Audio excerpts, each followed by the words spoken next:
రామనామం శ్వాసగా మార్చుకున్న ఒక మహాభక్తుడు. అసాధ్యాన్ని సాధ్యం చేసుకున్న ఒక మహాశక్తి.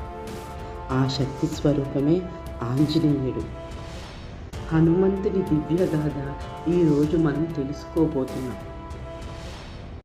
సంతాన సౌభాగ్యం కోసం అంజనాదేవి ఆ పవిత్ర వటవృక్షం కింద పరమశివుడికి ఘోరంగా తపస్సు చేసింది. అదే సమయంలో అయోధ్య దశరథ మహారాజు పుత్రకామిష్టి యాగం నిర్వహించారు. వాయుదేవుడు ఆ పవిత్ర పాయసంలో భాగాన్ని సూక్ష్మంగా అంజనీదేవి చేతిలో ఉంచాడు. ఆ పవిత్ర ప్రసాదాన్ని భక్తితో స్వీకరించిన అంజనాదేవి గర్భంలోకి ప్రవేశించి ప్రాణశక్తిగా మహాబలుడు హనుమంతుడిని జన్మనిచ్చింది. అందుకే దివ్య కాంతుల మధ్య జన్మించిన హనుమంతుణ్ణి వాయుపుత్ర హనుమాన్ అని కూడా పిలుస్తారు. ఆకాశంలో ప్రకాశిస్తున్న సూర్యుడు అతనికి పండులా కనిపించాడు. ఒక్క దూకుతో ఆకాశాన్ని అందుకున్నాడు. దేవలోకం ఆశ్చర్యపోయింది. వజ్రాయుధం అతన్ని తాకింది. ఒక్క గాయంతో హనుమాన్ నేలకొరిగాడు. కానీ అది అతని ఓటమి కాదు. వాయుదేవుడు అతన్ని మరింత శక్తిగా మార్చారు. భవిష్యత్తులో వచ్చే ప్రతి విపత్తుని నవ్వుతూ జయించే దివ్య శక్తిని ప్రసాదించారు. చుట్టూ అడవి నిశ్శబ్దంగా ఉంది. కానీ అతని హృదయంలో ప్రతిధ్వనిస్తుంది ఒక్క నామమే, రామ్ రామ్ రామ్. శ్వాసలో రాముడు, ధ్యానంలో రాముడు. అతని జీవితం మొత్తం రాముడే. ఆ రోజు అతను తన ప్రభువును చూశాడు. ఆ క్షణం నుంచి రాముడి సేవే అతని శ్వాస అయింది.